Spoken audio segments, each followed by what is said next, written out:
Hello, everyone. It's episode 57 of the General Amateur Podcast. What's up, y'all? How's it going? I'm Nick. I'm Will. And I'm Shane. You know, I imagine when you say that, Shane, you say, I'm Shane, like you're pointing to you with your thumb like a child. That's actually exactly why I say it like that. Okay. It's the Just and that- I helped. Yeah, that kind of like swing of the arm and a point at yourself. I'm this person. I'm this here person. too. Yeah, I am the youngest. Oh. Well, there's that. Yeah, there's that. But, you know, I was taking a sip of water. Give me a fucking break. No problem. Well, I mean, Do I it's want been a something good week more? for us. What's up? A lot of surprise announcements. Yeah, there's been a lot of like cool stuff here and there. Yeah, a lot of cool stuff. Yeah. Fucking stupid fucking wires. I'm sorry, I get distracted. I see a tangle, I want to untangle it. It's fine. I know how you feel. I think what's great about this is like I'm gonna leave this in, and everyone's gonna be like, what the fuck is this? It's just 2 minutes of mumbling. Just motherfucking wires. Gotta fix this shit. Well, it's what is this? Dennis the Menace is Mr. Wilson, like how they disguised his swearing. Oh yeah. It was like really just wanted to beat the child. I mean, all right. And- to be fair, I think he has a good reason to. He has every right to. As a 30-year-old adult, he has every right to, considering what that little fucker does. Dude, that little shit. I like I totally would defend that man if he took a swing at the kid. Fucker would deserve it. You know what's great? Was the Dennis the Menace cartoon. And I only remember it. I remember didn't my see favorite anything. gag from that show was Dennis, his dad, and I think Mr. Wilson in a car. Mm-hmm. And they're driving up like a super steep hill. Yeah. And then Dennis is just like, Dad, this car's the best. And I was like, why is that, son? And he's like, because it can go uphill even without gas. And then his dad looks at the gas tank and it's empty. And the car just rockets. Okay. Like, he's like, oh shit. And the car just starts rocketing downhill. Okay. Well, no, it's just like one of those things where it's like, it's such a simple joke. And of course, Mr. Wilson almost has a heart attack, and that's fine. Yeah. I think that my other favorite one was like, oh man, Mr. Wilson, I saw you try to water your lawn, so I poked some holes in your hose to make it easier.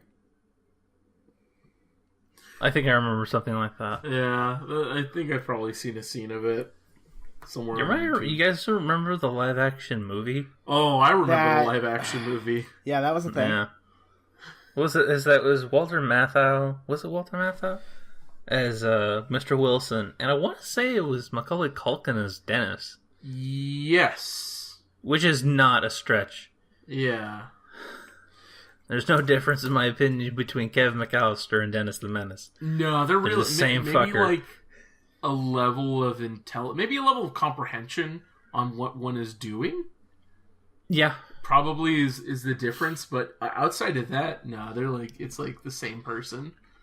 Well, so, the thing with Dennis the Menace, though, is like, I remember watching Dennis the Menace, but I also remember watching Problem Child. And I was like, that's Dennis the Menace, if there was ever a character. Like, Dennis the Menace is just like an awkward child who, like, makes mistakes. Problem Child was a movie about a child terrorizing every human being around him. Right. Yeah. God, that movie came out in 1993. What, Dennis the Menace? Yeah. Holy shit. I'm actually looking at it right now, but the kid who played Dennis... Mason Gamble. Mason Gamble. Yeah. Jesus. In what? Dennis the Menace. He plays... In the live action? Yeah, he plays Dennis. Oh, I thought it was Macaulay Culkin. No, but see, that's another thing. Macaulay Culkin and Home Alone is like basically Dennis the Menace. Yeah. Right. It should just be called Dennis Menace Home Invasion. Yeah. Seriously. I swore I thought that was whatever. Okay, I'm not gonna fuck it. I don't want to look it up. Yeah. No, yeah, Macaulay Culkin's probably doing the Richie Rich fucking film. I remember Richie Rich. That movie that movie was great and terrible. Yep. Watch it now. Oh no, I've seen it. I've seen it last year, I think, or something like that. I watched it with like my niece, not my. I was on TV and I was flipping through it. And I watched for like 5 minutes, and I was like, okay, this movie's obviously terrible. But when you show this to little kids, that's exactly how they think being rich is like. Yeah. Mm-hmm. Well, it's also you guys remember the movie Blank Check? Yeah. Oh yeah. Yeah. Yeah. That's what $1 million can get you. It can get you all that. But of course, if you live in the Bay Area, that can get you dick. It can get you a house, maybe. Barely. Yeah. My parents sold their house for a little over $1 million, and it wasn't that great of a house. Yeah, houses in my neighborhood are about that much nowadays, and it's oof. Well, I mean, if you fix it up, if you fix a house up around here, it can go well over $1 million. Oh yeah. My house went just a little bit over, so that tells you what the stupid market is. Yeah. But what was it? But yeah, Blank Check was a weird movie because there was basically like what's the word? Okay, you remember the guy, the woman, who was basically a detective or a FBI or something like that? Yeah. Vaguely, yeah. And she goes on a date with the 13-year-old protagonist. Oh, yeah. Yeah. Now, when you're young and you're watching that, you think, oh, no big deal. Then you're older and you're watching that, like, wow, there are so many felonies. The kid's story doesn't make any sense. A rich billionaire is paying a child to live out his childhood. Yeah. Yeah. Like, that's what Michael Jackson actually tried to do, and people called horse shit on him right away. Oh, yeah. Yeah, well, yeah, because he was basically a pedophile. In this kid's case, there wasn't a person. It was just him, the kid. Yeah, no, I get that, but, like, still, this is, like, someone would immediately, like, just follow that trail of breadcrumbs. There we go, that's the phrase. Well, yeah, I mean, there's taxes and forms, and everything has a fucking paper trail. So yeah, that whole movie could have been wrapped up in about 5 minutes, but no one wants to see 90 minutes of paperwork. Right. I mean, that's my fucking job, and I have 6 hours of it. You know, this actually goes back to an argument that a friend of ours, Rob Treaton, brought up.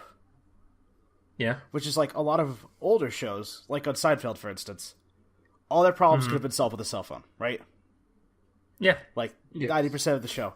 Well, the other thing was, he also brought up how Friends, people watch that now, ironically, because of how out of touch the show is with its, it's like it's time locked. Mm-hmm. Well, yeah, all sitcoms are time locked. Yeah, but you know what I mean? Like, people watch it, it's like, okay, it was relevant, and now it's not, and people kind of just watch it now for whatever sake. Yeah. My younger brother actually started watching Friends. Really? Okay. Yeah, and here's the thing, I didn't tell him to watch it, right? Sure. Right. And so he goes, yeah, you ever see Friends? And I was like, yeah, I watched Friends. I started watching Friends when I was 5. And he goes, oh, really? And we were talking about it, and, like, it's funny because, we were watching the first season. How old's your brother? He's 15. Okay, so he's born in the 2000s. Yeah. All right.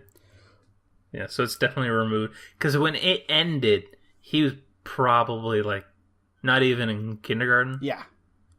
Yeah. But so it was interesting because he starts asking me all these questions, right? Mm-hmm. Like, not necessarily about the show, but he's like, why'd the show end? And, what was it like when it was airing? And I was like, well, it was really popular. And it ended because, 10 seasons is fucking a long time. Long fucking time. That's a shit ton of stuff, man. Well, Big Bang is going for 12. Yeah. Big Bang Theory is going for 12, so that's still big. I don't think they're going to go past 12. If a show can do it, if a show can come up, if a show can go 12 seasons and the content still feel good, like, more power to it. But more times than not, a show they lose like enough content to create. Like they that feeling of they're running out of ideas. And there are a number of shows that have kind of gone down that route. Oh yeah, yeah, but it's also the fact of like the reason why shows hit like an 8-year mark or a 9-year mark, and then they end, or they hit a 10-year mark and then they end, is it gets stale for the actor. Yeah. Because you're an actor, you kind of, like, we're creative. We want to do neat stuff. We want to do new stuff. Mm-hmm. If you draw the same thing over and over again, it's kind of like, all right, fuck this. Yeah. Yeah. So you want to try doing new stuff. That's the point with act. That's the thing I try to explain to my dad all the time. He doesn't get why, make the show last for 15 years. No, because then it gets boring. It's the same shit over and over again. There's only so far you can stretch it. Yeah, Jerry Seinfeld said to Hugh Jackman, and this is why Hugh Jackman made Logan his last film, was he said, this should be your last film, because I didn't want to keep doing Jerry Seinfeld, because I didn't want people to get bored of me. Yeah. Yeah. That's the truth. Mm-hmm. So, well, one of the reasons I brought up the Friends thing, though, was like, it held something, which is, the show's still watchable. You know what I mean? Like, yeah, I catch it on TV. Yeah, I catch it on TV here and there. Well, like, for instance, he's watching it for the first time, and he's loving it. And he's not doing that thing where he's, like, watching it ironically. Right. Like, he's actually taking active interest. And, I sat there, we watched some episodes while I helped him with a science project, and, I was like, man, I forgot how good this first season was. Right. Like, and then, of course, at one point, the thing that gets me was, like, it was an episode where George Clooney and his one of his co-stars from ER show up in the episode, and they play doctors. Right. And I remember at the time that was huge, right? Right. And for my younger brother, though, through his eyes, and I always think this is interesting to see how young kids see stuff. He goes, "Oh shit, it's George Clooney. Who's the other?" And he goes, "Who's the other guy?" And then I had to explain to him the reference. Wasn't it Noah Wyle? Yeah. Yeah, it was Noah Wyle. And he goes, "Oh man, George Clooney's so old now." Oh right? My god! Yep. And the difference between that George Clooney and this one, the present one, is the fact that people never thought he would get married. Right. Right. Apparently hell froze over. So, but that was such a cool moment, and I think that's really cool when, like, something like a TV show, like especially a sitcom, right? You can go through and watch it. Like, for instance, I know that Roseanne was like super popular when it first started, right? But I hear it like from a lot of people, like it's not really fun to rewatch. No, it doesn't hold, and I always kind of judge sitcoms by that. Yeah, I know. Roseanne does something in my head where it's like it reminds me of being a little kid, and for some reason I don't get great feelings. I don't know. It's like I don't want to say it's like repressed memory, but I remember like Roseanne being on and something bad happening or not great happening. It's just not a shitty time. Mm. I get that's me. That's okay. I see Roseanne and I just immediately turned it off. Like my brain kind of shuts that down. Show. Yeah. Definitely. Yeah, I'm kind of curious. I would like to come back to the Friends thing when your brother reaches later seasons and to see what he thinks of Ross. Oh, totally. Because I fucking despise him. You kind of should. You absolutely should. It's kind of the same thing why you should despise Ted and How I Met Your Mother. Yeah. It's just they're not likable people, and in Ross's case, he's a whiny little bastard who just never shuts up about being a whiny little bastard. In Ted's case, he is the hopeless romantic and never will fucking get it. Yeah. Because I watched the first episode recently, and it's the first episode. I have never met anyone like this. Like, even as a kid and in my 20s and now I'm into my 30s, where I've never met someone who thought, I met this girl today, I'm gonna marry her. Yeah. Because he literally turned, because it's the first episode, he meets Robin, he turns to Marshall and says, remember this day when you're the best man at my wedding, because you're gonna talk about it. And it's like, who the fuck talks like that? You're a freak. Go shoot. I mean, there's definitely characters like that. I mean, there are even people like that. Speaking of characters, though, because you talk about not liking Ross and not liking. Have you guys have you guys ever met someone like that? Yeah. Oh yeah. Really? Oh yeah. Okay. I am not the personal friends of someone like that, but my parents are. Okay. Okay. Best way to put it. All right. Feels like we're going into shit we shouldn't talk about. Well, no, I mean, there's not much else I could say. But what I wanted to bring up, because you mentioned characters not liking characters, right?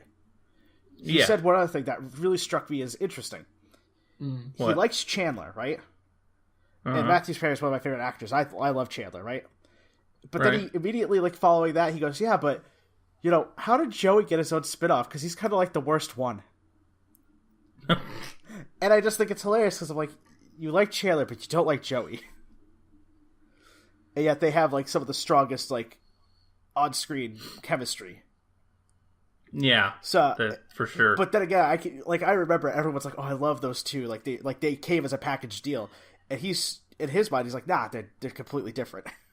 Yeah, the weird thing about Chandler and Joey is they're the best friends of the group, but if you were to take How I Met Your Mother and Friends and you do that comparison, Chandler is in the group because he was roommates with Ross, which technically makes Ross and Chandler best friends. But you never got a moment like you have with Chandler and Joey. Or in How I Met Your Mother's case, which the formula works, Marshall and Ted. Yeah. Mm-hmm. So, yeah, it is kind of weird because, Ross almost feels like the only thing that connects him to the six is the fact that he's brothers with Monica. Because I just fucking thought of that. I mean, yeah, it's true. Yeah. Yeah, I think we can revisit this topic later on. I'm sure he'll binge through the binge, and then I want us to know what his opinion on Ross is, because the reality is Ross is not a great person. He's almost borderline criminal. The more you know. Mm-hmm. Well, since we're on this kick of the '90s, how about I start with one of the first things I've recently seen this week. Sure. What? So the guy, one of the guys, the co-creator of the original XCOM, UFO Defense. I so thought you were going to talk about something else. Oh no! I'm bringing that up right after this. Yeah, we're going this route first. Shane can do his one next, and we can okay. No, starting off good, and he can leave the bad. So anyways, the co-creator of the classic XCOM, and his company has they're called Snapshot Games.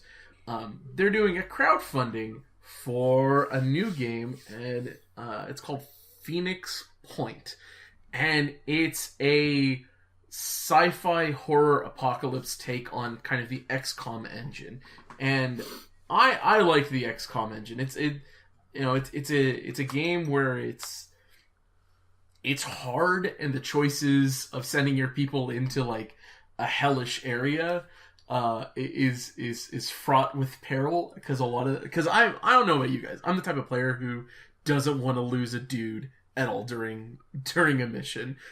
Yeah, I can relate to that. That's why I've really been at roguelikes, because when I lose a character that I didn't want to die, I'm very bitter. Dude, it's why I probably have... I'm fraught with just save stating so many times in any game I play nowadays. It's like baby steps. Alright, I'll do this action. Or I'll say first, do this action, see what happens. Didn't like that outcome. Alright, time to step back a file or two. But the look of it, the look of this game looks really cool. One of the things that I'm not a giant fan of, XCOM and XCOM 2, is kind of the look of the characters and their weaponry. I get that it's supposed to kind of feel more futuristic and stuff, but I don't know, man. I kind of hated the boxy, bulky, like very bland design of the characters, and the there's still going to be to some degree that shit in this game, but like I like a lot of the two characters they've shown off so far. One's holding, you can clearly tell the firearms they're using. One has a scar in their hand, and the other one has a sniper. And for the life of me, I don't remember the make of said sniper. But the looks of the characters, like this dude has a bandana. I think it's a bandana on his head and an eye patch, and he has like this. He looks apocalyptic. They look like they fit the environment they're in, and the monsters for this game look fucking awesome. I know I sent you guys the link to the Polygon article. What did you guys think of it? It seems I haven't. Unfortunately, we're starting to record, so I couldn't really read it. But I mean, it sounds interesting. I do like the XCOM games. Yeah. I've never played the original XCOM, but I like the turn-based games, and I do have that sense where I really like games that kind of have a permadeath to it, because it makes you drive to create which one of your guys is going to last to the very end, if at all, which I like. So a post-apocalyptic, why not? I find it a bit weird that it's set in 2020, since we're 3 years away from that year. Yeah. So, of course, although at the same time I say that next year is when Terminator Salvation takes place, so, go fig. Right. Skynet really didn't come through. There's still time. Unless Trump's a fucking robot, who knows? I mean, I believe it. Flawed AI. Then his firmware needs to be updated. Yeah. Just to get the same thing. Yeah. My take on but it. Yeah, I'm all for new strategy games. So Squad or RTS. Yeah. I like it. I think XCOM is a great series because it's very much it's kind of standalone in its own genre. There's not many tactile games like it. No, there isn't. Yeah, I mean, when you say a tactile squad-based, turn-based game, most people just immediately probably assume XCOM. So yeah, it's XCOM, the Commando franchise. Okay. Yeah, like Commando's another one that I think of, but XCOM really goes to that nth degree in the development of your characters and stuff. There's another game that I want that's also post-apocalyptic and it's turn-based. Is a Wasteland. Yeah, or Wasteland 2. That's the one I was thinking of as well. That's kind of akin to this. Yeah. It looks pretty cool. I mean, I can't get it on my comp, but I can probably definitely get it on my Xbox. Yeah, I mean, nowadays they're coming up with more competent a control layout for games like this. The thing that I found really interesting is the crowdfunding, the minimum they're asking is $500,000 for it. Okay. It's like, where they at? That's the one thing I haven't done. I saw this article the other day, and I didn't go too much on in depth. Maybe I'm able to find it, but I'm not 100% sure where they're at on it. They are at 370,000. And okay, yeah, so they're 74%, and they have 41 days left on their campaign. All right, they're gonna make it. I mean, I don't see it just immediately stop at 300,000 with 40 days to go. Yeah, I would definitely agree. This is one of those the other thing that's kind of exciting to hear for this game is typically in the XCOM series you don't have vehicles as an available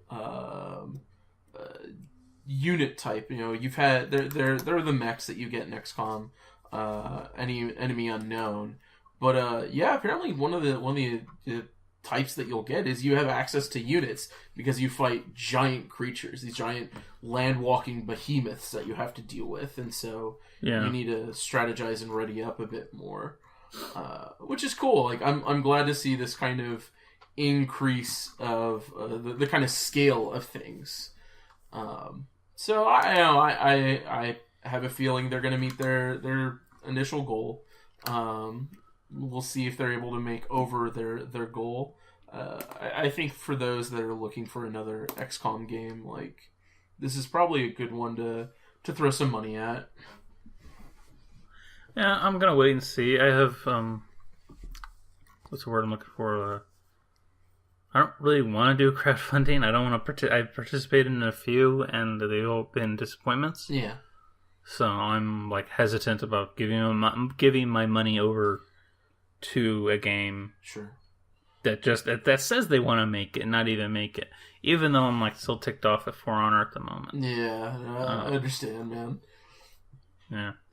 Yeah. So, I'm not gonna throw money at it yet. I'm gonna give it a few days, but it's worth my time to keep a look at this and see where it goes and how it does, because it does look cool.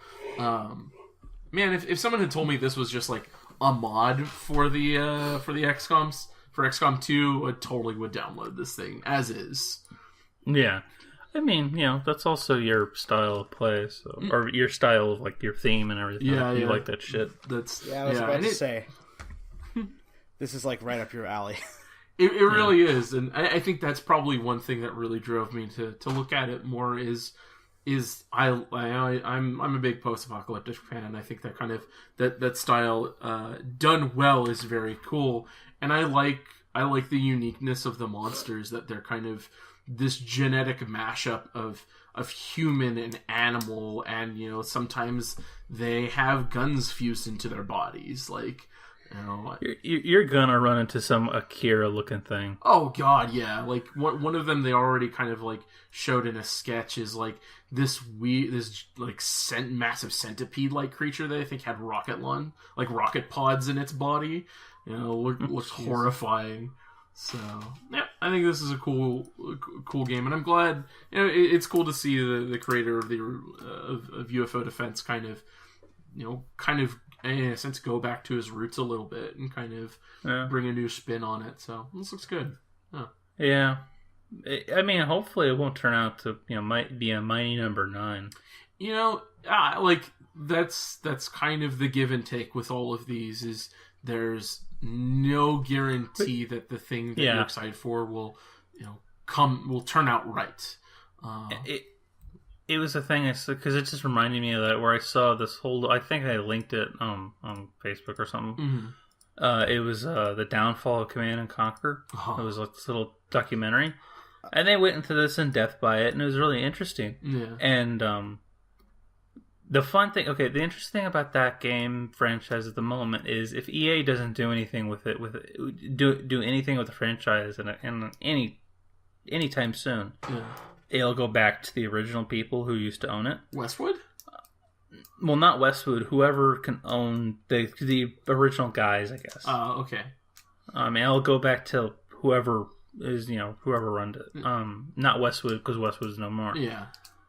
But at the same time, I keep thinking like, oh man, it'd be great if they could do that, and then they could make another Command and Conquer that they like, or they could do the route of what Mighty Number 9 did, or what this guy's doing, and make a game similar to Command and Conquer. But at the same time, it's like, well, I mean, it could be good, could be bad. I mean, you don't know you don't know what the exact formula is to make it good, right? And so I just remembered there's something I wanted to talk about, because I saw a movie recently. Because I said good. Okay. But we can talk about that movie when we get to movies. Alright, sounds good. Yeah. Shane, you want to talk about your ugly fucking thing? Yeah. Well, you want to? I'm definitely going to do it now, because you said Mighty Number 9 multiple times, and I think I taste blood in my mouth now. Wow. Savage. My bad. It was just in my head. And it's the one thing I can relate to, because everyone was so fucking gung-ho for it. And reasonably, there's reason to be gung ho for it. There's reason to be excited for it. Yeah. It's just basically it was diarrhea. It hurts. It hurts in the worst way. All right, like diarrhea. Yeah. Well, really quick, what I wanted to bring up because I thought this was hilarious. For anyone who knows the history of PC gaming, right, or gaming in general. Yeah, gaming in general. Yeah. Like, that in the early 90s, there was a series of games that, the term is full motion video. And they try to use, it's terrible. Full motion video, FMV. Yeah. Not good. Well, one game, amongst all of them, stands out as the worst. And it's called Night Trap. And why am I bringing this up? Because out of nowhere, Sony announced that Night Trap for the 25th anniversary is getting a release this spring. And it's getting a hard copy release, too. Yeah. Why? No one knows, and that's a mystery because in 2014, there was a Kickstarter campaign where they tried to raise $330,000 and failed. So no one has any ideas where the hell this came from. I've been looking into it, and everyone's just like, Night Trap's getting released. Night Trap was bad. Why, Sony? Why? It's some things just kind of casually slip through the aether. Okay. I immediately now have beef with this because this shit of a game is being released, but I can't get a remake or or anything of Spyro. Correct. Very much so. 100%. Well, here's the thing that gets me though is that the developers had so much hope for it that they did a Kickstarter to try and bring it back. Why? It was God bad. only knows, Shane. By the way, it's official. It's going to be re-released with a T for T rating, like it always deserved. I mean, it just shouldn't be released. Fuck the rating. One, it shouldn't be released, and two, it was like it helped form the ESRB, the entertainment. The reason why we have ratings on all games is because of the ESRB. Yep, and it was up there with Mortal Kombat. Mm-hmm. So it was like, the examples that they used, that like Tipper Gore used, is like, would someone please think of the children, was Mortal Kombat, rip out a man's heart or their spine or cut their head off, fountains of blood. Okay, yeah, we get why that's violent and it should be censored or regulated in some way. Yeah. And then you get Night Trap. And that should just, in all fairness, never be seen. For everyone's benefit. Yeah. It's just, it's one of the, this is going to be like the great mystery of like the gaming world. Like, no one's going to know why they did it. Because I don't expect it to make money. I mean, I don't think so either. No, it will. Okay, well, actually, I just thought of this. Twitch. Yeah. I mean, no one's really gonna buy it except a few Twitch streamers, and it's gonna be given to a few people who stream on Twitch for regular and whoever does that, and they're gonna play it, and they're gonna have all their followers watch it, and it's just gonna be a fucking shit fit. Can I just want to quote something. I showed my brother the trailer, and in the trailer, these are actual dialogue lines. Your parents are out of town. We got the whole place to ourselves. You know what that means. Pause. The whole group. Party! I did it mostly just to hurt Will. You hurt both of us, you asshole. Yeah, I heard Nick also, like, die a little bit, bud. Alright, well, anyways, to anyone who listens, basically, Night Trap's coming out. You may be like, is this a joke? It's real. I now think it's because of Twitch. Probably. Oh, yeah. Because Game Grumps already played the game. Yep. Yeah. And, it was a shit show to begin with, so... Yeah, I mean, I really think it's going to be because of fucking Twitch. Yeah, it definitely will. Yeah. It's not great. Well, I'm going to end this on a high note, then. Okay. What's the high note? If you want to play a game with any type of video footage, play Her Story. Check it out on Steam. It's got really high reviews. And we could debate even calling that a game. But we won't get into that. Yeah. Mm. All right. Let's move away from this before Nick burns down the podcast. Please. Nick gets his gasoline can. It's just like, I'm done. Fuck this night trap shit. Fuck general damage. Time to bust out the jerry can. Yeah. Oh, man. I don't know if I want to spend a whole lot of time talking about Call of Duty. I'm just going to say... We can be quick about it. We can be quick about it. Like, I get it. It's a big game. It's coming out November 3rd. Mm-hmm. It looks good. It does like, look good. Graphic-wise, it looks good. I think, they're using all the horsepower they can on the consoles. Yeah. I find it interesting that PS4 is getting priority over certain things. Yeah, that's become kind of a newer trend. Yeah. As of the recent years. Yeah. But I'm disappointed that we're back in Europe. I'll agree with you. It's not exciting. Yeah, when I pressed play and I saw the trailer and I immediately saw that they're on boats and then they're in the ocean, I'm like, oh, great, we're in Europe. Okay. Yeah. I mean, okay. I'm just a little bit more surprised by the sudden announcement. Because what do you mean? Well, we all knew they were making a World War II game, right? Right. But there was actually no official date. Now it's November 3rd. Well, yeah, they probably had that in the back pocket. I know, but I think I know we all know that the Call of Duty franchise is notorious for just pumping out sequel after sequel after sequel. Right. Mm-hmm. Which is the thing. But this one kind of came out of left field because I figured they would have at least waited till midsummer to make this announcement. Not with E3 coming up. Yeah. That'd be the other thing with an E3 announcement, right? Wait till then. This feels weird because it's just so awkwardly placed. No, it's not. I mean, this is Modern Warfare 3 was announced around this time. Yeah, to have a trailer out now, it's not weird. This is just a trailer. This is showing a little bit of what maybe the story could be and how good it looks. Because one thing that was emboldened in the credits was in-game footage, actual in-game footage. Right, yeah, there was a big, the first thing you see in the trailer is those words. That's becoming a really popular trend. Yeah, and I tip my hand to that, but it's just it's whatever. We don't know anything, and probably until the only other thing that we know is that there's a zombie fighting mode. That's it. Yeah. And of course there will be multiplayer. We won't know anything until June. Right. Yeah.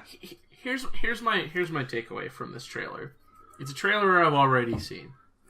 It feels like every trailer I've seen for any World War II game.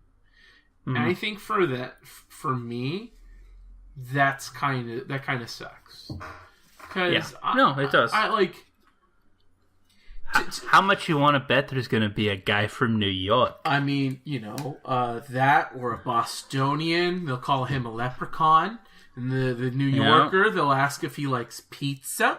And there was a mention the Texan, and he's a farmer.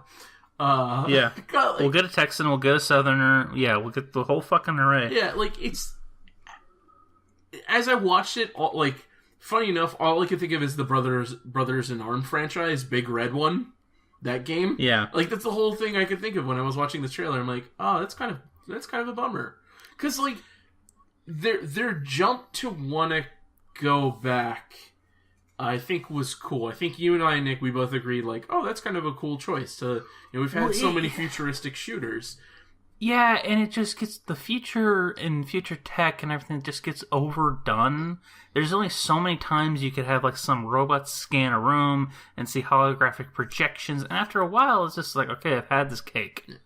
So I'm a little sad that it's a bit of a rehash. Yeah. Okay, here's the thing. If it wasn't about a squad of white dudes battling through Europe for the 100th time, I I had to look this up because I remembered this, and their story is really interesting.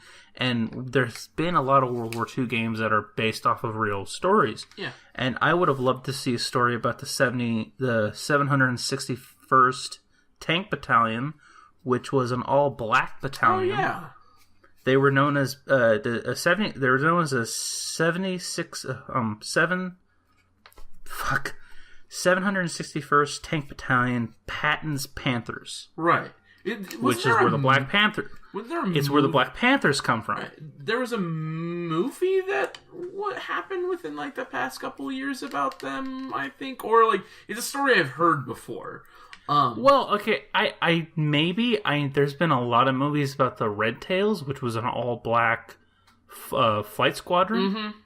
That may but be I don't know if there's been that many stories about the Tank Battalion that was all black. And I think I'm with you there, Nick. If we're going to be stuck in Europe, that was like a good chance to follow a different group of people as opposed to the atypical squad bunch. A different group of people who have a totally different dynamic and way of thinking and way of looking at it all. Right. Like, you know, these are people who are trained how to fight and use tanks, and we're not allowed to fight for a good long while. And then Patton came around and needed men and says, "Are you going to fight for me?" Yeah. And they all said, "Yes, sir." And he said, "All right, go out there. I don't give a fuck what you want. Just get out there and fight." And they did, and they racked up a lot of kills, and they did some heavy damage to the Nazis. Yeah, you know, I want to see that story. I want to drive a fucking tank. You know, there are a lot of, and again, we've talked about this many times, like revisiting World War II games. Like there are many opportunities to take, and they went with kind of the easy one. And I think that's or so far it looks like they've taken the easy choice, and that's kind of disappointing. It's a Star Wars Force Awakens easy route, except the difference is we always have a Call of Duty game, and we haven't had a Star Wars movie in like 15 years. Yeah, that's why we liked Force Awakens, and we're dreading this one. Yeah. But we'll see. We'll see what happens in June when we have more details, and we'll see what happens in November if any one of us get it. I just for me, I'm probably not going to pick it up. The idea of competitive shooters is kind of. I'm kind of done with that. My younger sibling may pick it up, which may give me an excuse to play it, but I'm not. It's definitely right now. I'm not gravitating towards it. No, yeah, I get that. Mm-hmm. I do like going back to World War II because it's kind of easier fighting, like with weapons and everything like that. Mm-hmm. It's I don't know, it's just easier instead of having to fucking Palm Pilot on a assault rifle. What, you don't want to like play a game that's all about, you know, using a combat drone to suicide bomb into people? Come on, that's great, right? I keep thinking about this game, and I'm just like, if I really want to play a shooter, I may pick up Battlefield 1. Sure. Yeah. Because that one just like... That was my big thing with the whole release, too, is just like, Infinite Warfare tanked. Yeah. Like a fucking tank like the Titanic. It did not tank. It sold pretty... It sold well, but it didn't retain. Like, a Call of Duty game that does bad, it would every other game call that good. I mean, let's put this... You're right. So, it didn't necessarily tank in sales, but, like, in terms of player base and, like, what it offered... Yeah, I don't know if anyone's still playing it. No, like, I know a lot of people, like, from my workplace, right? I know a lot of people who have traded that thing in, and they either had Battlefield 1 or they picked up Battlefield 1 because all their friends went to play it. Right. Or on the other flip side too, right? Like Titanfall 2. Mm-hmm. Yeah. Like another game that looks more interesting. I think one of the big reasons why I'm kind of also just mad about this at this point is like his games that take place in actual historical moments. You could use real life stories, and you could use like the historical event to your advantage and make like good games. But a lot of times, no one takes an interesting spin on it. Right. It's just it's basically like, oh, I can play this World War II game, and it's like I'm in 10th grade history class again. Well, I don't know about that, but I mean, that's how it feels to me. That's just my personal take. yeah. But at the same time, like we've played the white squad leader in Europe in World War II, and we've done that in the few games that have done in the Pacific Theater. We've played that guy. We've never played anyone else. Yeah. So if they could have gone with a 761, that would have been better. If they could have gone with any other theater of war, it could have been better. Fuck, go to goddamn Africa. There's very few games I think have been in Africa in this World War II setting. Or hell, let's be French resistance fighters. Yeah. Or, I mean, that'd be fun. Instead of making like a first-person shooter, make like a third-person spy game. Espionage is like a big part of it. Like, there's different... Then look for another company. Well, but you know what I mean? Like, granted, I'm not talking about them. I'm just saying, like, in the realms of, like, people who want to make World War II games at this point. Right. Anyone who wants to make a shooter, I'm just kind of like, yawn. Well, I mean, that's you. At the same time, like, we're talking about making a tank game, which you could easily make a first-person shooter, but you can also make it a squad-based game because there's 4 people to a tank. You have to make sure, like, what all 4 people are doing inside a tank. That's a whole other load of mechanics. That would be cool. Yeah, because you have the commander, you have the loader, you have the gunner, and then you have the driver. So, and then you name them all after characters in Fury. Or you just stick with the 761 and real people who operated those tanks. There are a lot of options you can go with. There's a ton of options you could have gone with, but Call of Duty played it safe. That's pretty much what all this is. They just played it safe. We're going back to World War II. Let's play it safe. And that's what we get. Yeah, unfortunate. Yeah, well, that is what it is. To get off that subject, to passive entertainment, as it is, I want to talk about movies, but I first want to say that you guys should watch Bill Nye Saves the World. Yeah, I'll take a look at it. Take a look at it. I mean, I'm enjoying it. I've only watched like 2 episodes, and like the first episode, right away, he talks about climate change. Mm-hmm. Which, it's a bit beating you over the head with it, but at the same time, it's like, okay, it's interesting. And, like, other episodes get more and more interesting, though. Right. I'll definitely give it a watch. The second episode is better than the first because he talks about bullshit medicines. All right. Like homeopathic medicines and the placebo effect and all this other stuff. Mm-hmm. And, just watch it all the way through and wait until you get to a segment that one of his correspondents does. It's interesting.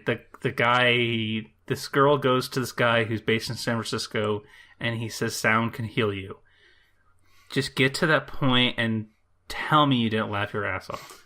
It already sounds fucking ridiculous. Just fucking get to that point. I'm thoroughly enjoying it, and I like Bill Nye, so he's getting more aggressive.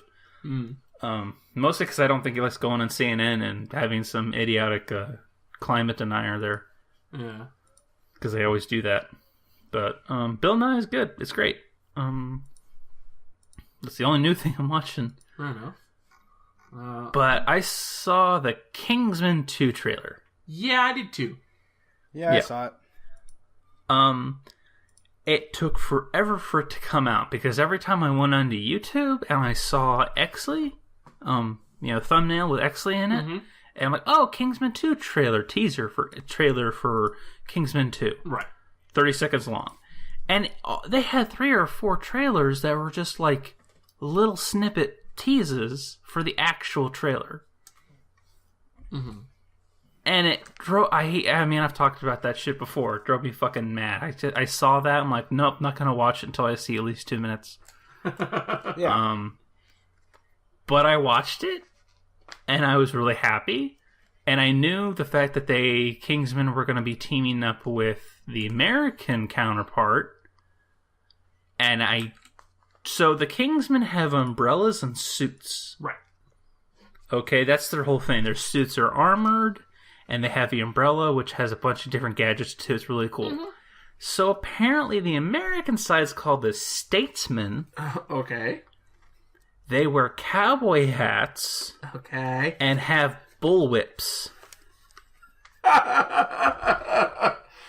And Channing Tatum is one of the guys that I think Exley hooks up with. I thought that was Channing Tatum, and I was it's Channing Tatum, and I think it's Jeff Bridges or Jeff Daniels who plays the leader of the Statesmen. Okay. Of course. Of course. Jeff Bridges be more appropriate than Jeff Daniels. I would agree.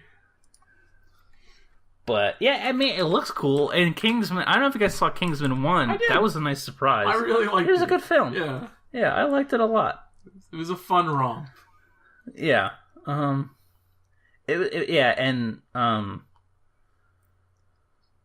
It's one of those movies that, where the bad guy actually kind of has a point. Dude, the bad guy for that movie is your not typical bad guy in many cases. Yeah. No, he's not. And, Sam Jackson did a pretty good job as it. So. Sam Jackson talking with a lisp is the funniest fucking thing. Right? It annoyed the hell out of my mom. I think it was a combination of just him, the way he was dressed, the lisp, and then obviously that his acting style is to always not give a fuck. Yeah. Mm-hmm. And it worked. Because I was like, man, no other person could play this character. Because I'm pretty sure I just called him dumb. Yeah. I'd be like, you're fucking ridiculous. I can't take you seriously, and you're bringing down the movie. But no, Samuel L. Jackson does it, and you're like, wow, that's pretty sweet. Yes. Yeah. I mean, the first Kingsman... It's Jeff Bridges. The first Kingsman movie was, in my opinion, it's okay. It wasn't one of my favorites. It wasn't bad either. Right. It's definitely you can watch, but it's one of those things where I call a popcorn movie. You just whatever. It's you sit down with your friends, and you just you put it on. It's like a couch movie. You put it on TV, your friends just dick around, watch the movie, laugh at it, right? Mm-hmm. Right. I will say, I liked a lot of the. One of my favorite scenes of that movie actually that I really liked was when they give them the dogs. Uh-huh. And then they take care of the dogs, they get used to the dogs, and then they try to train them to control themselves, and he tells them to kill the dog. Mm-hmm. Right. And the kid just tells him to go fuck himself. Yeah. Oh, yeah. I really like that, because I like that type of moment where it's there's this tension, and you feel it, but the character obviously just doesn't care and stands by what they think is right. Mm-hmm. Yeah, it was a whole test. Mm-hmm. But the whole point of him was it's a messed up test. Well, yeah, I forget what the whole test was supposed to prove. But it was whatever. I thoroughly enjoyed the first Kingsman movie, and I'm looking forward to this one. So, I just think it's hilarious that they literally went with. It is on the nose, but if you're a British guy making a movie and then you go to America to do somewhat similar stuff, you're basically just gonna what's the word I'm looking for? Be a bit outlandish and stereotypical with what you think Americans might be. Yeah. So they all wear cowboy hats and I mean, I'm okay with the turnaround. Bullwhips and all that shit. I mean, American filmmakers all the time have relied on stereotypes. Well, yeah. So it's well, yeah. I mean, all the British people are villains. That's a typical stereotype. I mean, what was it? They have terrible teeth, right? There's that. I think it's hilarious that they all wear cowboy hats, and they carry bullwhips, and they're just. I'm that's actually entertaining, and I kind of want to see it just to see Channing Tatum be that character. Well, there's a few other movies you can probably watch if you want to see that. I mean, just look up Channing Tatum's work. I'm sure you'll find 1 or 2 movies where he's a fucking cowboy. Yeah. Then you have to explain to Ashley why you're looking at Channing Tatum. I mean, I've only enjoyed Channing Tatum in 2 movies. That's they both start with 21 Jump Street. I didn't care for those movies. I like the originals more. What, the TV show? Yeah, the one they did a movie for it as well for 21 Jump Street. It started off as a TV show, right? And then I'm pretty sure they did a movie for it as well. It's been a while. But I will say, like, did not at all enjoy the fucking the movie. Yeah, I guess it was more of a TV series than anything. Yeah, I enjoyed that over the movie. It was an alright homage, I guess, but nothing that I was super excited to watch. I mean, I only enjoy it because it literally just takes jabs at itself constantly. Yeah.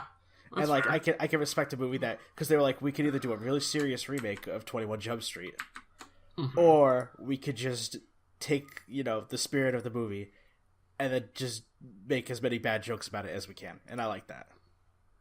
That's probably why I hated it. Well, not hated it outright, but just didn't care for it. Yeah. Before we get to the other 2 movies that we want to talk about, I recently saw Suicide Squad. Did we now? Yeah. Was it at least in a drinking game? No, it was just on. It was on TV, and I caught it. I'm like, okay, I want to watch this and see what happens.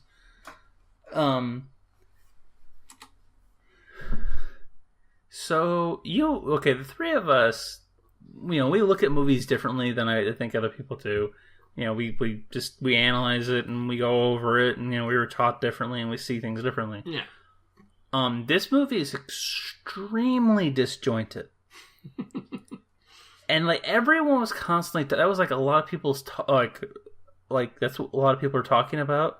Was this movie's disjointed? It doesn't make sense. It feels like there's 2 movies, and editing fucked it up. Mm-hmm. And yeah, editing fucked it up. It's just really jarring because it literally just has these hard cut stops between flashback and present time. Ugh. And it's so it's when we went to the theater, Will, to go see the movie, and instead we saw Jason Bourne. Yeah, we made a really good choice that night. That's funny. like a really, really good choice. All right, man. All right. I ain't butthurt. Because Joker did not need to be in it. That's what I said a lot. It was pointless for him to be in it.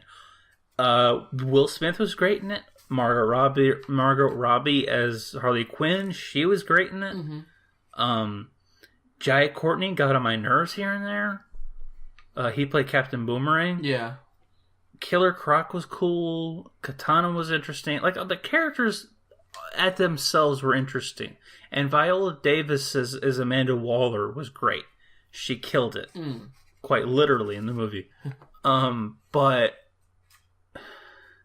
it's just such a disjointed fuckery of a movie where it has these serious moments and then this want to be a comedy, and it ends up going, oh look, I pissed myself.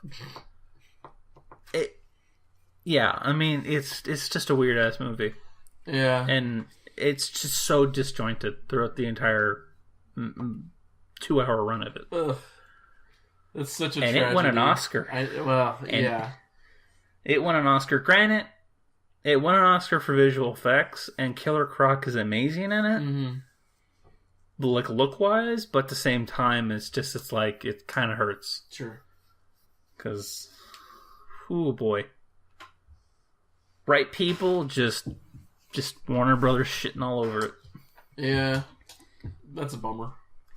Yeah, it is. It's a huge bummer. Yeah. The next year we got four movies set in the Gotham universe. Yeah, something like that. Oh boy. Oh jeez, Rick. Yeah. It's okay though, because next Friday is Guardians of the Galaxy 2. Yeah. And we can all watch that, and we can talk about how good it was. Well, you're jumping the bandwagon there. I don't want to assume anything. We can hope that it'll be good. Okay, how about this? It'll be good. I'll take the safe bet. Uh-huh. It'll obviously be better than Suicide Squad. By a mile. I mean, you say that, Shane. Anything is still within the realms of possibilities. The only way... I'm sorry, I'm going to rebuttal that right now. The only way that movie can be terrible is they fucking put the Joker in it. Yeah, maybe. I mean, yeah. Yeah. Yeah. No, I'm excited for it. Yeah, I'm excited for it as well. We have to. We don't really want to jinx it, and I mean, yeah. Well, me and Will are going to be busy on the 5th. Yeah. Oh, so am I. So we have to figure out when we're gonna go see it. Mm-hmm. Maybe that weekend. Yeah. Now, speaking of which, I might have news about that weekend. I will tell you when we're done. All right, sounds good. So yeah, but what the fuck were we talking about? Oh yeah, Guardians of the Galaxy. Yeah. Yeah, it looks good. Apparently, it has like 5 credit scenes or something, some shit like that. All right. Holy shit! Yeah. Really? Yeah. That's like the only little tidbit I got from it. I haven't really dived into anything else. I don't want to. I'm just gonna let that movie be when I go see it. I mean, I've only seen like the few trailers they show on TV. Mm-hmm. And like the only one that really I like is when Mantis gets hit with that fucking rock, and Drax is like, "That almost hit me." Yeah. Yeah, that was an interesting little thing. Yeah, we'll see what that movie's like. Definitely.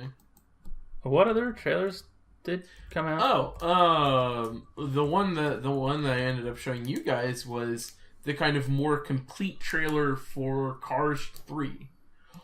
Yeah, I'm happy we got a fucking plot. Right, and it seems like not a terrible plot.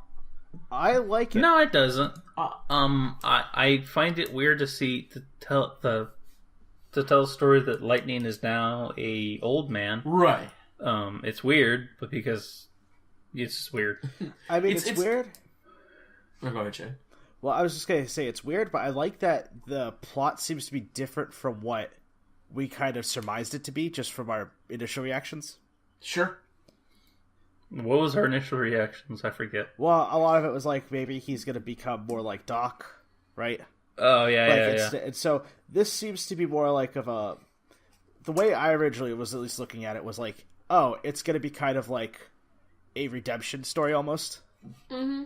But this one, well, that was the first one. Well, yeah, no. Well, I mean, a different type of redemption story almost. Like, you know, he loses and then he just shies away completely from racing for a while. Yeah. But this one, it's like, no, I still have a shot. Like, I still have one last go. It's a last hurrah story. Yeah, and I like that. And I like that it doesn't feel as... It feels more closer to Cars 1. Yeah, it really does. But it doesn't feel too serious either. You know, all I could think, because it involves cars, and you said it's a last hurrah movie, is all I can hear is Vin Diesel in Fast and Furious 7 going, "One last ride." You know, he mumbles a deep fucking voice. We're all family here. Yeah. And then the camera has to keep panning to fucking Paul Walker, and it's like, are you trying to make me, like, hurt? You bastard. Still haven't seen 8. Still haven't seen 8 as well. Yeah, I don't know if I will. Maybe I will. I don't know. But like looking at this trailer, I really get a sense just from it how much of a blunder Cars 2 feels like. Oh my god, yes. Like it's so weird that like it feels like Cars 1 like the plot of that kind of world should go from Cars 1 to Cars 3. Yeah, and 2 should just be disregarded as a movie or like a major spin-off. I don't care. But it's just like... Yeah. It's so weird! It is a very weird film. Cars 2 is definitely a major spin-off. Mm-hmm. At the same time, it in the 90s, we got all the direct-to-DVD sequels. Yeah. That's what Cars 2 is. We just saw it in theaters first. God, yeah, it really feels it. You know what they could have done, and I wouldn't have cared? Yeah. Mm-hmm. What? They could have been like, they could have sent out this trailer, called it Cars 2, And I feel like everyone would just played a lot of like, yeah, this is Cars 2. Yeah. Like, no one would be like, oh, what about that one with Mater? Everyone would be like, no, it's Cars 2. Yeah. Yeah, the Cars 3, the real Cars 2. Yeah. So I'm excited to see this one. It looks good. Yeah, it does. It does. And I like we are going back to Radiator Springs, kind of back where we're going back there for a little bit at least. Where kind of everything started for Lightning. It's kind of where everything's going to end a little bit. That's kind of cool. Yeah. It's a good completion of our character's arc.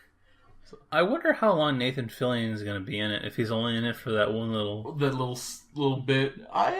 Yeah. We'll see, right? Like, Did I mention that I watched the first Cars a while ago? Recently? Oh, really? Recently, yeah. It was it was last month. I think Disney Channel must have been showing it like 7 times a week or 7 times a day. Oh, gee. So I caught it because I was like, man, I haven't watched Cars all the way through in a long time. And I've actually never seen Cars 2 because everyone's like, oh, it's terrible. Yeah. And after reading reviews, so I was like, okay. But I looked through it, I'm like, okay, not hating on Cars. I'm like, this is a good movie, a solid movie, right? And at the same time, I was like, okay, so at the time after watching it, I was like, okay, do we really want 3? Because I liked the trailer for 3. But I can't, looking back and seeing it as now, this movie could have been a standalone and Pixar would have just been, great, right? Now that I see the trailer for 3, and now I think back to like how Cars 1 felt. There's definitely the fact that there's Radiator Springs, right, and that they bring it on all the old characters that made it matter. Yeah, and then on top of it, they're kind of recreating, not like the good. How do I put it? Because I had an articulated thought in my head actually about the progression of Lightning, and how in the beginning of Cars 1, right, if Lightning was given the product deal that he got in the trailer, he would have been like all for it. Oh yeah. But the thing that got to me in that trailer was when he goes, "What's this about? What's with this? What's with this big promotional stuff?" Like, and I think that right there just speaks volumes about his character development. And that's good. That's also, like good writing right there. Yeah, it is, and it's also kind of telling of like what happens to an athlete, so long as you're good. Yeah. Yeah. So yeah, Cars 3 is definitely it's now on my radar. I got kind of sick and tired of the constant teases. Yeah. But like an actual trailer with like, okay, this is the plot, this is what's happening. Yeah, I liked what I saw. It was a meaty trailer, something that I think was needed. That's good. Yeah, definitely. I will say the initial teaser, though, was probably the best use of a teaser. Yeah, that sequence is very, very kind of horrifying to look at. Yeah. Well, like Nick pointed out, you don't see any Cars face. You see them all as cars. Right.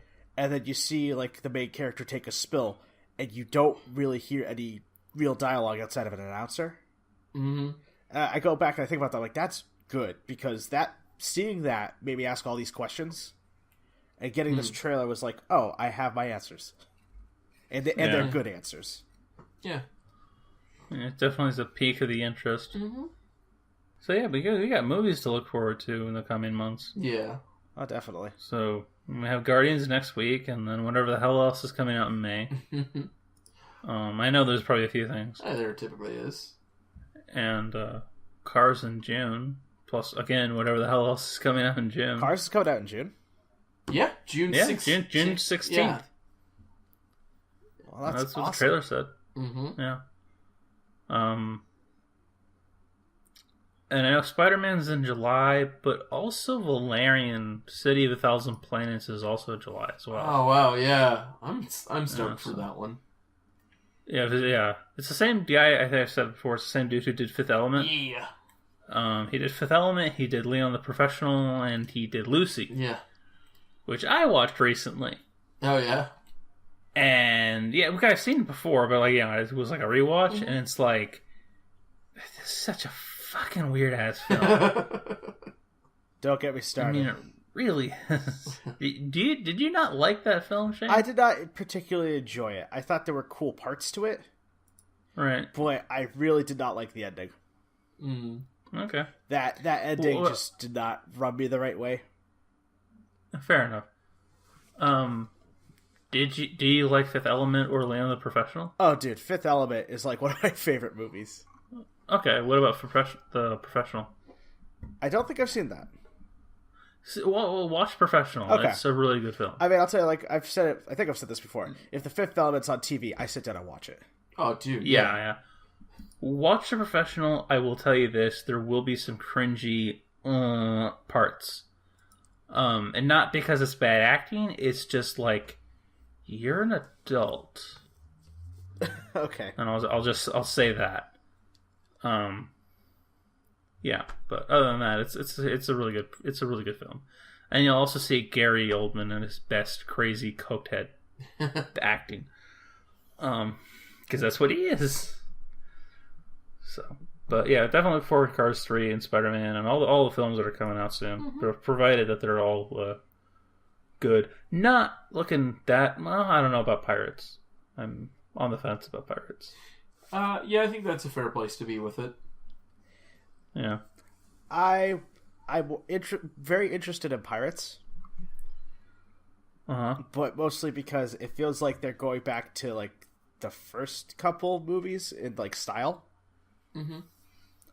Versus maybe. I mean, I'll watch it, and I don't really like have super high expectations, but I'll definitely probably enjoy seeing it.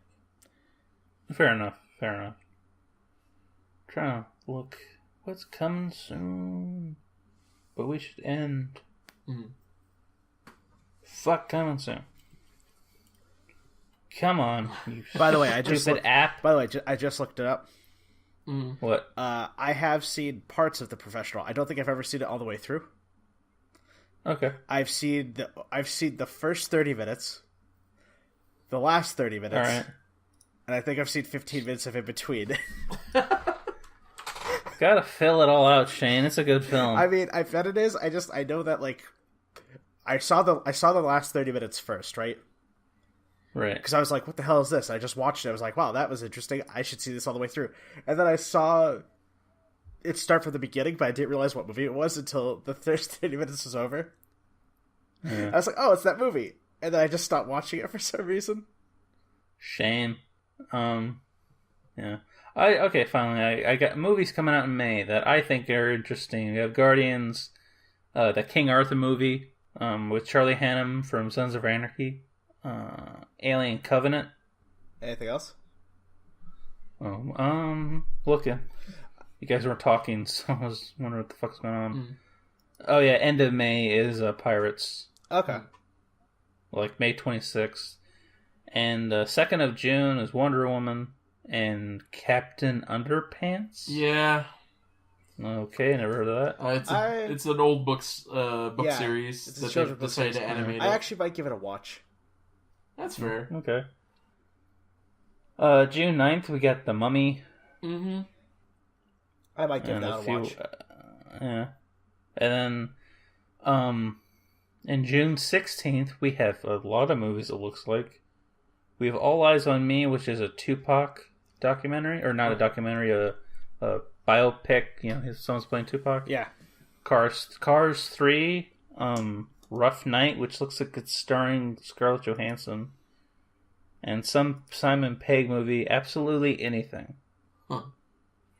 That sounds like the title of a movie Simon Pegg would be in. Yeah. Yeah, a little bit. Bruce Willis is also having a movie come out called Once Upon a Time in Venice. Yeah, that was a movie. That sounds like a movie that should have come out in the 90s. Yeah, it has the feel that it should have come out in the 90s when Bruce Willis was a little bit younger. Yeah. Hey, guys. Guys, come on. We all know what we all want to go see on the 23rd of June. Transformers. Yeah. Sure, Nick. You're right. I will watch the 80s classic Transformers on the 23rd. Hey, I don't know if I'm going to go see this movie when it comes out, but have you guys seen the trailer for Baby Driver? No. Yes, actually, I have. It is, Will, I'm going to say right now, it is not an infant driving a car. Good. The title is very deceiving. The main character's name is Baby. Yeah. He's a professional getaway driver. Yeah. Watch the trailer. Yeah, and actually, that one looks pretty good. I was surprised.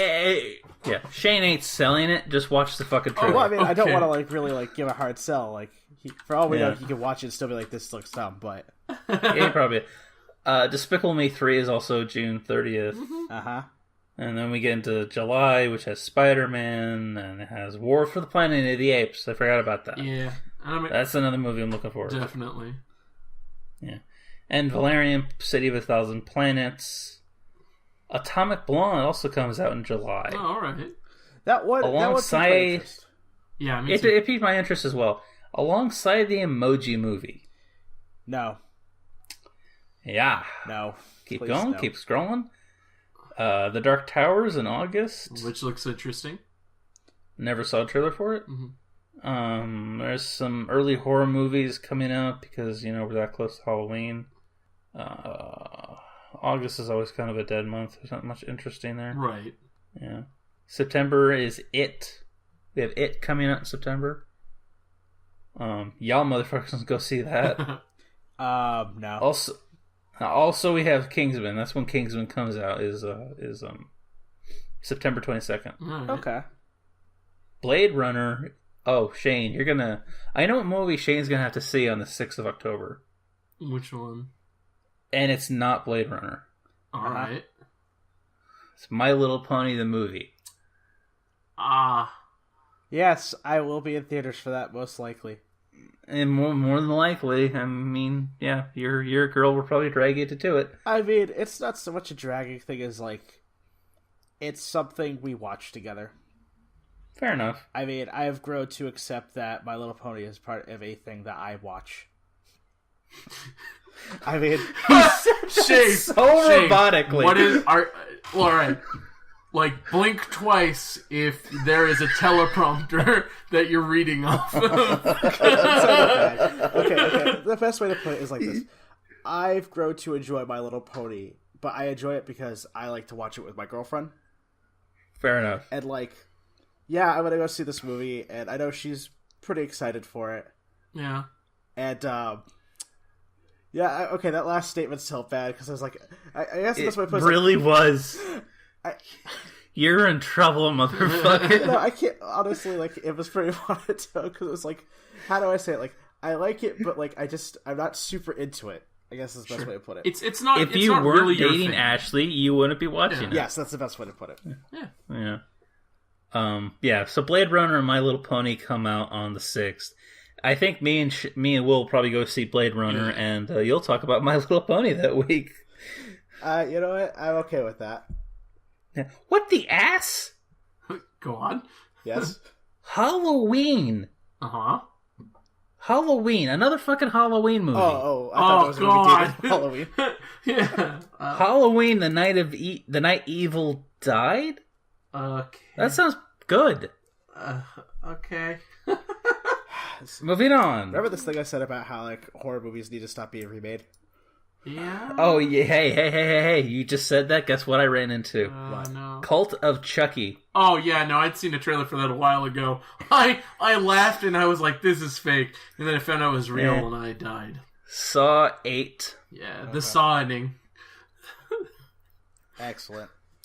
Apparently, there's a Cloverfield movie, Untitled. Yeah, I've heard rumors of that one. Oh, Thor, November 3rd. Yeah. Excellent. And I think we should end there on the high note. Yeah, we're going to end there. It seems good. All right. Sorry. We were going to end sooner, and I had to look up movies. It's okay. I mean, it's a good reminder, right? And I'm sure there's someone out there who's like, oh, I didn't know about that. Yeah. Yeah. Hopefully one of our 20th of viewers will see that. All right. Well, thank you for listening. Right. Please like us on Facebook. Follow us on Twitter. Subscribe on iTunes. Maybe if you're on YouTube, comment, subscribe.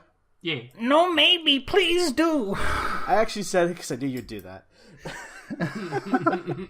No, actually, never use maybe just please, like, dude, like, Oh, yeah. you know, if you subscribe and all that stuff, it would help us out. Any friends listening, you know, subscribe on iTunes for us. Yes. Be awesome. Yeah. Okay. I think we're good there. So we're gonna end. Later to y'all. Later, guys. Later days.